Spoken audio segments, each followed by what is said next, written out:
Legendary Tales, the third week patch has just come out after official launch. It's currently version 1.000.019. Patch size was about 2.2 gigabytes. Seems to have upped the game install size by about 1200 megabytes, so about half of that of the patch size. So chances are about half of it is new graphics and newly added data, and then half of it is modifying existing data, which actually is what we kind of want in a patch if it's changing stuff up. So yeah, developers have continued to hit this game out of the park, improving. But of course the proof of the pudding is in the eating. So I might get myself in some action. Apologies for being off camera. The reason I like to always do my install or my setup live on camera is in part to show the consistency of the platform. As a PC gamer, I found all too often that if I delete my time in the morning of trying to set up and getting ready to game from my actual gameplay session, I haven't got any gameplay time left, right? So any platform where I can hit a button and turn it on, be playing inside of 20 seconds guaranteed, fantastic, and without error, consistently. So as a PC tech of a few decades, to say that I'm now a console gamer as my primary platforms, things change. Anyway, Legendary Tales has come out, so now you can get an immersive RPG and play it in real time, in a way where you can swing your sword and whatnot. Yeah, there we go, things change. High quality gaming software is finally out. So the software that some of us have been waiting a very long time for. This is it, I've been waiting for this one. This is fantastic. Alright, so look, I've got some earbuds on. The reason I put the earbuds in is, I'll be able to see it, yeah. The reason I put the earbuds in is so that in game I have a sense of when things are coming up from behind me. It does help me. In the actual room I'm in, I've only got a speaker to the left and to the right of the TV, so it's essentially stereo sound when I'm not always facing in that direction. Quite often, Anyway, I've got a fan off to the side, which should give me a sense of being in the middle of my floor. Still a very long time to clear the text boxes off, still no menu option to minimise the 3-second clearance time down to less. I can continue this one. Alright. But a chance to run around and check out the patch.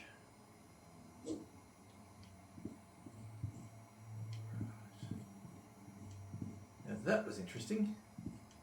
There was a wagon in the distance that... Okay, so that's your LOD, level of detail, and as I get closer to it, it loads a different map, which might be affected by light differently. So that's a new glitch, if you will, but it's also something they'll probably be working on, that they might have changed the way they do their lighting models, so they pre-bake certain effects or otherwise in different areas of the game. Quite immersive though, the light streaming out of that carriage now is quite noticeable. Oh, they're culling objects way too severe. I mean, if I was looking for that as a positive, I would say, oh, it's good because you kind of got to walk closer to the area before you can find stuff just sitting on the ground. But yeah, it's culling graphics. Significant objects, I would argue, way too quickly. Yeah, so the level of detail changeover in middle distance is a thing.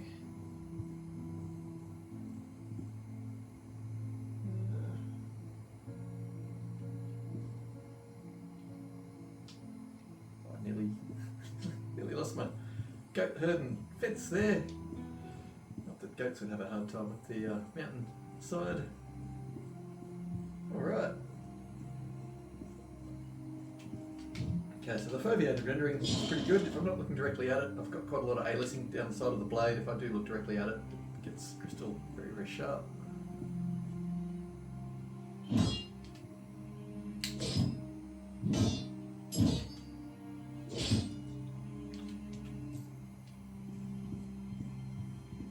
And it really is in good graphic design, when you know what the monitor is that you'll be playing it back on, and you know that it's calibrated with a certain contrast range, you can achieve the level design that's going on here, which is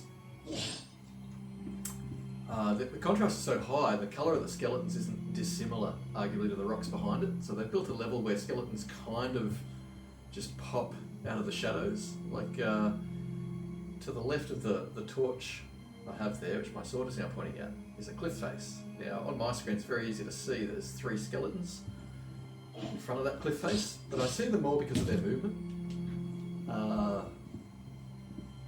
And as you get closer, yeah, you can kind of discern bones and whatnot, but as they step into the light, they really pop out. And that sense of pop as things get close is quite genuine.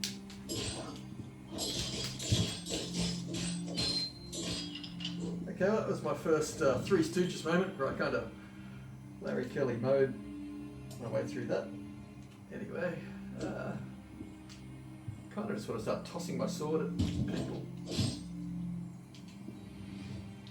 Okay, I'm running around with equipment. It's probably a bit better than what I used to run around the starter zone with, so to say that things are going down a little bit quick for me doesn't give me a chance to see if they've done any balancing hit points or whatnot. The actual numbers seem to be about the same.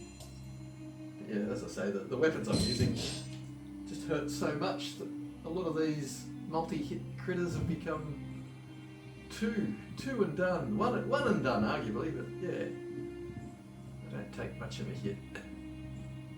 Okay, so the sense of Castlevania, the amount of Konami games over time that have animated a spinning, far out the original East game on PC Engine, if you will, TurboGrafx type stuff.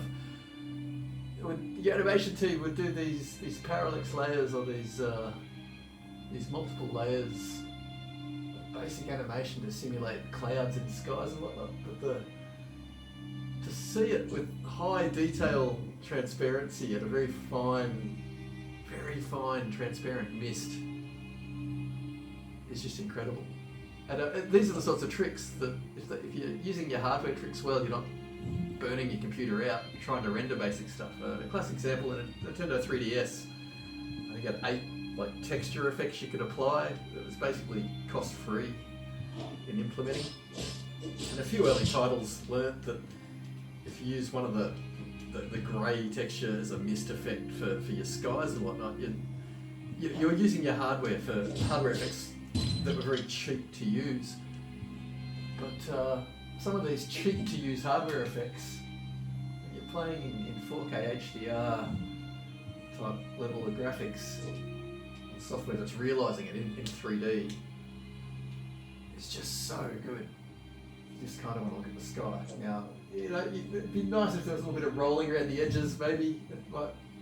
It might make it so someone who's been on graphics teams like myself can come in and can't actually spot the pixels, or find the edge of an effect, make it seamless to the world. But I mean, I'm someone who's looking for this stuff, and it's for a small team. These guys know what they're doing and work it until it works. Like, the improvements per update are just huge. Anyway, this is great, and it's so smooth. Like, there's definitely a log change now. It's changing. I was going to say bitmaps. It's changing the graphics at a middle distance quite aggressively, and in a few areas the matchup isn't seamless, which a closed environment like a PS5, which has the same hardware running at the same resolution and same settings on all devices, allows perfection of that sort of stuff. So it's a bit weird to see them make a backward step since the last patch, but it's probably in the process that a couple of patches from now they will have perfected it, find out any things that break the suspension of disbelief. Oh, I like killing all of these things in 3 hits, I've got to admit. Alright, so it gets a bit dark up here to the point where it's easy to miss a few of the skeletons. which is a good thing. Proper immersive RPG, I reckon. Certainly one of the better, closer to tabletop experience type RPGs I've ever played.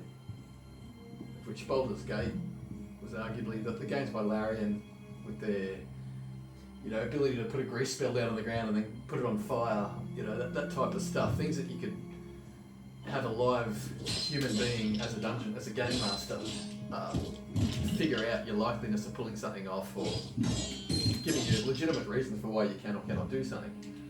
You can't beat tabletop interaction. One-on-one, a human meeting your needs as a gamer and designing a world just for you. But when you've got to build that game world once and give an experience to everyone and hope that everyone with their different play styles can get something from it, there is a bit of a skill in building a great immersive gaming world. And one of the things I've noticed on this game, it's in the level design, right? So this tree trunk that has fallen down but hasn't slid off the hill because it's been caught by rocks, and then the junk and debris over time that has kind of been caught up with it, right? And it all becomes like an immersive world. Like, okay, somebody constructed fences along here because that was too much of a drop, but they didn't want people falling down. Like a good occupational health and safety officer for the castle guard has insisted that certain, public infrastructure be put in place so that they don't deal with too many injured people and lawsuits. Who knows? But the game world that they made in this software title is just fantastic. And I really have to acknowledge there's very few RPGs I've played that give that effect. Now some do it, suspension of disbelief, some do it by what they don't show. So if you play a game like Ultima Underworld, back in the day there was Ultima Underworld 1 and 2, they were like a 3D, the evolution of the Dungeon Master /IO, they were a whole other game set that you could play in real time. It was a person you could run around in a dungeon, arguably a game like this, but not done in an immersive method. And I mean, there are still aspects of Ultima Underworld that to today should be spoken about. The magic system was fantastic, but in terms of having a world that you don't really know what's going on before you come along, and having a world that by looking at the objects, looking at the story that's being told through placement of world assets, arguably it's just good game design. Practice prevents poor performance, whatever. If you design a game well, so you don't have to tell a story with words, like those Lego titles that are basically language free because all the cutscenes are done in body gestures and not non-verbal communication, but it makes the Lego titles very easy to port to a range of different languages and certainly release a range of different world zones simultaneously. And so that's just good game design in the first instance, helps with the selling of the product. Now this game here, English is not potentially the first language of the game's developers, and they've chosen, having a language barrier to what might be the majority of the press world, they've chosen to build a game from the ground up that sells itself and tells itself non-verbally. And it's a stronger product for it. It makes it a really good role-playing game. And case in point, and I've put it in other videos, but there's a couple of skeletons on the ground just up here, and one of them's holding.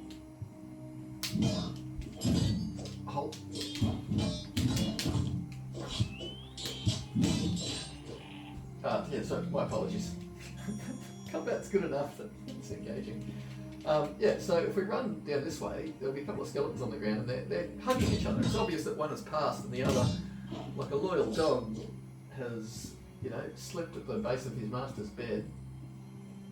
Okay, so there was no middle pop. Okay, so they didn't pop in. So that aggressive culling of graphics in the middle distance so far is only in the base camp, so it's possibly something the team is actively doing.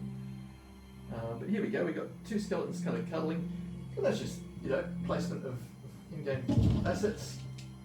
It doesn't mean anything, it's not really telling a story, it's a story that has been told, and I get to skim the surface of this game world, if you will. You know,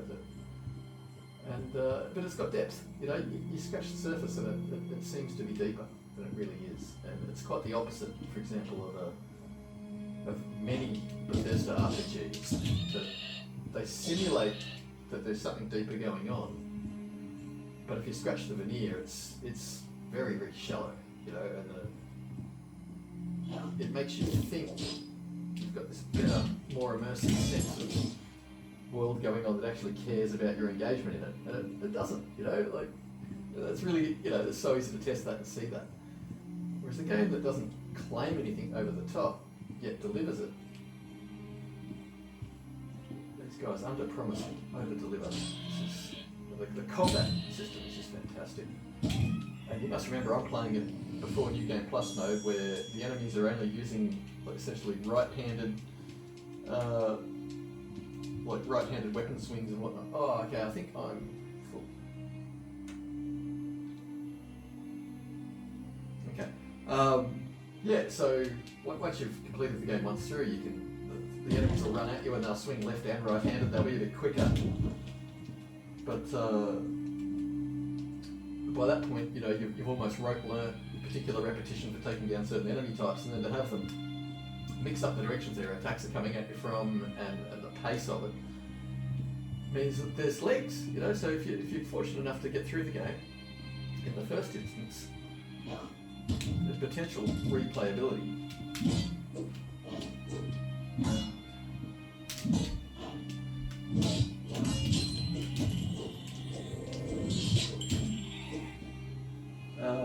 Yeah, but fantastic play. Okay, so I can't pick anything more up. I feel like I overly fill there. Probably before I left town, I should have cleaned up my inventory a little bit. Alright, nothing there to spend on. Nothing really about to go up a level. Right, so I'm going to go to the bottom of the hill here. I'm going to make that portal. I'm going to shoot back to town. I'm going to enjoy a couple of fights between now and then. Okay, so let's see if I let go of that. Oh, and it bounced off my thumb. So I just wanted to put it in Stabby McStabfest mode. Okay, you can't really sneak up on these guys. A lot of lore systems have it so you can't sneak up on undead. I personally think these things look particularly undead. I want that weapon.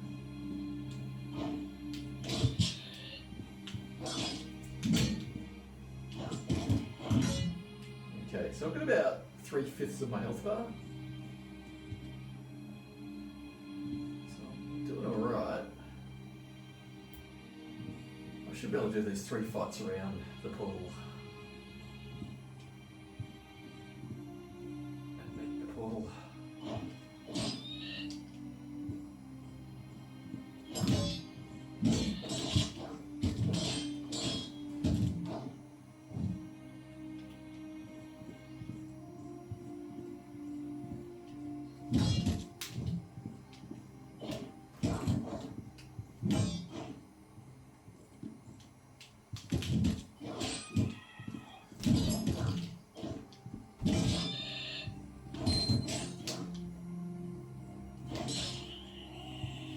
So I threw my sword there through his hand. Oh dear.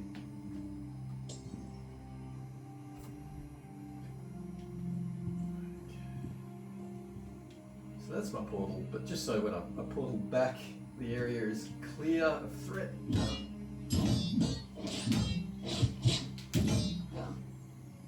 Alright, put it over there, break that. Spear of no real interest, and back to town. So if I go and step around the fire, my healing will begin, which it is.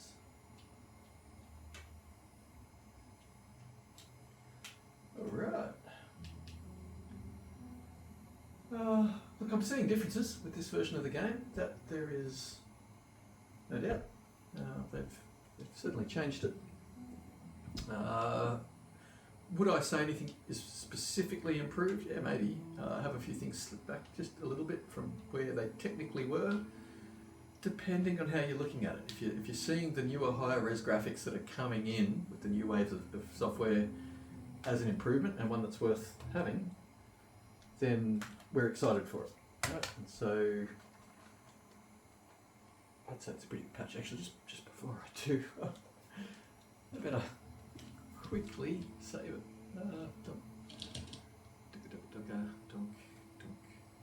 That makes sense. Right. Okie dokie. Down.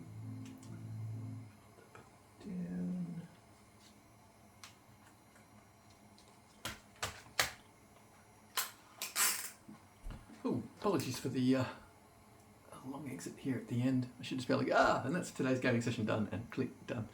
Look, I do say thank you for coming in and sharing. The fun is just Legendary Tales. Either you've got the game and, you know, like me, it plays on your mind in the moments you're not playing it. You're at work and you just want to spend more time with the product, and so you're watching stuff like this. Or, you know, you're just curious about whether or not it's software that's worth investing in.